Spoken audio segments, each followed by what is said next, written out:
संदर्भों में विकसित होते हुए अपना प्रणालीगत ढांचा प्राप्त किया। इन्हीं संदर्भों ने जाति के कर्मकांडीय श्रेणी क्रम के लिए समर्थन आधार तंत्र की रचना की। मतलब इन तत्वों ने, इन एलिमेंट्स ने एक तरीके से जो कर्मकांडीय श्रेणी क्रम है उसके लिए जो समर्थन है इन्हीं तत्वों के आधार पर प्राप्त होता है। कर्मकांडीय रूप से निर्धारित विचारात्मक, आर्थिक और राजनीतिक संदर्भों से उखड़ जाने के बाद जब इससे वह मुक्त होती है, जाति श्रेणी क्रम में अपने कर्मकांडीय स्तर की इकाई नहीं रह गई। जाति अब एक ऐसे सांस्कृतिक समुदाय के रूप में जीवित है जो कुटुंब आधारित है, लेकिन जो अलग तरह के सामाजिक श्रेणी में उदयमान व्यवस्था के साथ सक्रिय रहता है। तो एक तरीके से एक पूरा का पूरा ट्रांसफॉर्मेशन हो रहा है और अपने इकोनॉमिक इंटरेस्ट और अपने आइडेंटिटी के साथ साथ now they are try to interact with the political institutions में they are aware on the political ground. तो पॉलिटिकल ग्राउंड पे जो अवेयरनेस आती है तो they are just trying to capturing the hegemonic political position, ये उसकी बात कर रहे हैं।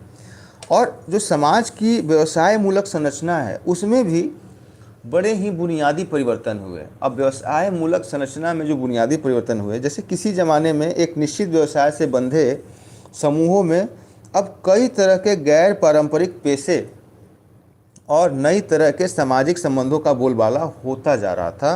परिणाम स्वरूप आनुवांशिकता के आधार पर कर्मकांडीय दर्जे और व्यवसाय के बीच जो एक तरीके का सूत्र था वह टूट गया, जबकि यह जाति व्यवस्था को परिभाषित करने वाले सूत्रों में से एक थे। मतलब एक तरीके से हम कह सकते हैं ना कि जो कास्ट आधारित था हमारा एक व्यवसाय हुआ करता था, और जो रिलेशन से कहीं ना कहीं आधुनिकता के दौर में औद्योगिकरण के कारण इसमें एक चीज़ें बदली।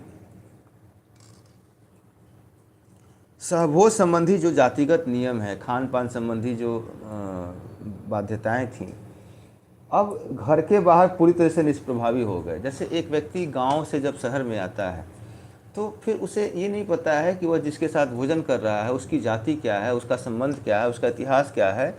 तो इन सारी चीज़ों ने, शहरीकरण की दौड़ ने, आधुनिकीकरण ने, औद्योगिकरण ने, इन सभी पहलुओं को जो कि जाति को एक तरीके से जाति के रूप में आबद्ध करते थे उसको ही ढीला कर दिया, उसको ही कमज़ोर किया। और इन परिवर्तनों से जाहिर है कि पारंपरिक जाति व्यवस्था की विचारधारा और संगठन का काफ़ी हद तक क्षय हो गया। श्रेणी क्रम में कर्मकांड आधारित दर्जे के रूप में जाति व्यवस्था का वजूद अपने सैद्धांतिक अर्थ को खो चुका है।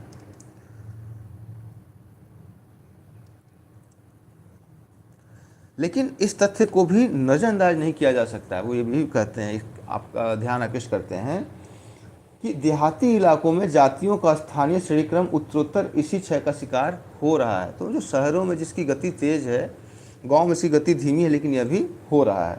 गांव में भी परंपरागत सामाजिक संबंध आर्थिक शब्दावली में पुनर्परिभाषित हो रहे हैं।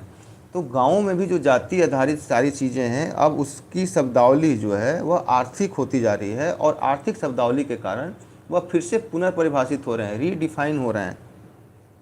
पिछले 30 वर्षों में ग्राम का सामाजिक संगठन काफ़ी हद तक बदला है, और इस बदलाव का श्रेय हरित क्रांति और उसके बाद खाद्य उत्पादन और उसकी वितरण प्रणाली में राज्य और अन्य बाहरी एजेंसी की भूमिका को जाता है। तो ये जो बदलाव है इसके लिए वो ग्रीन रिवोल्यूशन के साथ साथ जो पीडीएस सिस्टम है और जो अलग अलग स्टेट एजेंसीज हैं उनको भी उसको देते हैं।